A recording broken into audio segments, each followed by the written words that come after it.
Azərbaycan boksunu beynəlxalq arenada uğurla təmsil edən gənc idmançı Bilal Həbəşi Nəzərov.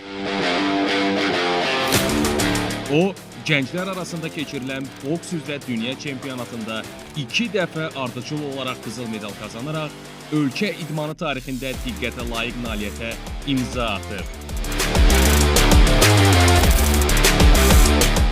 Bilal, Azərbaycan bayrağını layiqincə təmsil edən gənc idmançılarımızdan biri kimi karyerasında növbəti hədəflərini böyük yarışlar və yeni titullar üzərində qurur. Bəli Bilal, ilk sualımız belədir ki, boksla tanışdığın necə oldu? Niyə digər idman növləri yox, boks? Bilal üçün boks oldu. Mən ilk dəfə idmana 2013-cü ildə başlamışam. 2013-cü ildə 5 yaşımdaydım və heç bu qədər fikirləşməmişdim ki, qabağa gedərəm. Sadəcə elə belə hansısa bir idmanla məşğuldum deyə, yəni ki, sadəcə bu güləş də ola bilərdi, başqa bir döyüş növü də ola bilərdi. Amma belə təsadüfi boks oldu. Sonradan isə bu yavaş-yavaş illər keçdikcə orada təcrübə qazanaraq və daha çox belə respublika yarışlarına çıxdım, respublika turnirlər.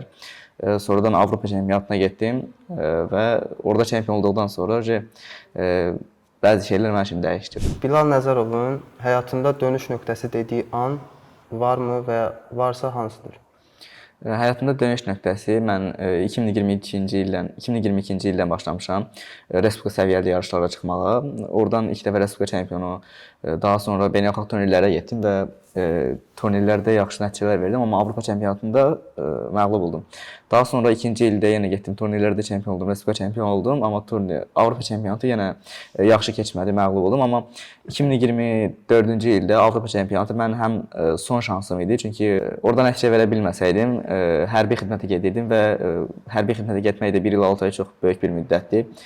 Buna görə də idmandan yavaş-yavaş soyuqlaşacaqdım. Amma orada nəticə verdim, Avropa çempion oldum. İlk dəfə orada Avropa çempion oldum Xorvatiyada və ondan sonra mənim üçün demək olar ki, dönüş nöqtəsi oldu. Ondan sonra dünya çempionatına lisenziya qazandım, orada iştirak etdim və mənim üçün demək olar ki, Avropa çempionatı, Xorvatiyada keçirilən Avropa çempionatı dönüş nöqtəsi oldu. Boks bildiyimiz kimi tək fiziki güc deyil, psixoloji güc də tələb eləyir. Bəs bu prosesi necə idarə edirsən və yarışlara hazırlıq prosesi necə gedir? Məşq prosesində bəzi çətinliklər olur, çəki salmaqla bağlı ya məşqlə bağlı, məşqin naqruzkası ilə bağlı bəzi çətinliklər olur, amma demək olar ki, biz onları məşq barəsində, məşq zamanı elə məşqimizi etdikdən sonra qaldığımız otelə qayıdırıq və orada bizlə müəllimlər, yığma komandanın müəllimləri, şəxsi məşqçimiz bizlə mütəmadi söhbət eləyərək çalışırlar ki, o psixoloji durumumuzu əvvəlki vəziyyətinə, yəni ki, yaxşı vəziyyətə qaytarsınlar. Belə bir sualımız da var ki, bildiyimiz kimi 2 qat Avropa çempionumusan və birinci çempionluqla ikinci çempionluq arasındakı fərq və ya təəssüratlar necə oldu?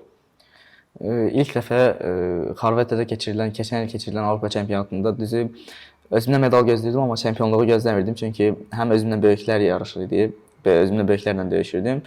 Həm də ki, necə deyək, o atmosferdə deyildim ki, mən çempion ola bilərəm bu yarışda, amma özümdən medal gözləyirdim. Yarışda vuruşa-vuruşa gəldim, yarı final oldum və düzü çox sevindim o yarışda. Bu ilki Avropa çempionatını amma özümdən gözləyirdim, müəllimləri mənlə gözləyirdi bu nəticəni. Yəni ki, keçən il çempion olmuşam və bu il özümlə həm yaşıdlarım arasında idi bu yarış.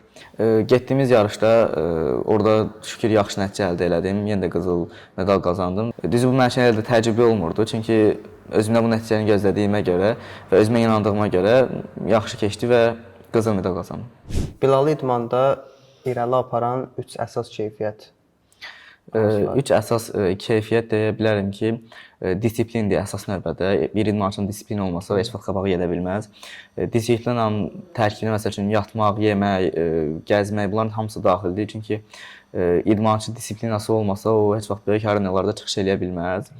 Daha sonra əzmkarlıq, yəni ki, əzmkarlıq deyəndə ki, hansısa bir yarışda nəticə verdikdən sonra heç vaxt arxaya fikirləşməmək, geriyə fikirləşməmək, daim irəli fikirləşmək lazımdır ki, o nəticəni təkrarlayasan və məşq prosesində özümdən inamlı məşq edib, hansısa yarışa getdikdə orada yaxşı çıxış edəcəyini düşünməkdir. Bir də yarış psixologiyası. Yarış psixologiyası bəzi idmançılarda var ki, məsələn, yaxşı məşq edirlər, amma gedirlər yarışlarda bəzi səbəblərə görə uduzurlar. Bütün kriteriyaları yerində olur, amma gedib yarışda uduzurlar. Bunun ən başda səbəbi deyə bilərəm ki, elə idman psixologiyasıdır. Çünki yarış psixologiyasından idman psixologiyası tamam fərqli şeylərdir. Bəs döyüşlərdə yadda qalan an, xatirən varmı ya? Varsa bu hansı olub? Döyüşlərdə keçən il Avropa çempionatının finalında çox sevmişdim həqiqətən. Orada Ukrayna təmsilçisi oldum və orada döyüşdən sonra uşaqlar mənə qışqırdılar, komanda yoldaşlarım qışqırdılar ki, salto vur, salto vur. Salto vurdum və orada saltonu vurandan sonra düşəndə biraz belə pis düşdüm, amma yəni, o elə də çox gözə batmırdı, belə diz üstə düşdüm demək olar. Mən üçün elə demək olar ən yadda qalan döyüşlərdə maraqlı anlardan, gülməli anlardan biri oldu. Ən məsuliyyətli hiss elədiyim yarışlardan, döyüşlərdən biri də elə bu Çexiyadakı Avropa çempionatının finalı idi. Çünki komanda yoldaşlarım hamısı uduzmuşdu. İkisi bürünc medal qazanmışdı, digərləri uduzmuşdu, medal gətirə bilməmişdi və finalda olan tək mən idim. Oradan da müəllimlər mənim üstümə məsuliyyət qoymuşdu ki, mən bu döyüşə hökmən udmalıyam. Çünki Azərbaycana qızıl medalsız qayıtmaq bizim üçün elə də yaxşı olmazdı. Və çıxdım final döyüşünə, biraz həyəcanlı idim. Müəllimlər özləri də hiss eləmişdi bunu ki, məndə. Çünki tək olmaq və o məsuliyyəti üstlənmək az bir şey deyil. Amma ona rəğmən döyüşdə birinci raunddan həyəcanımı udmağı bacardım və döyüşü öz istədiyim kimi aparıb qələbə qazandım. İtalyan idmançısı üzrə. Son olaraq gənclərə, boks idmanına başlayan yeni gənclərə nə tövsiyə vermək istəyərdin? Yəni məsləhətin nə olardı?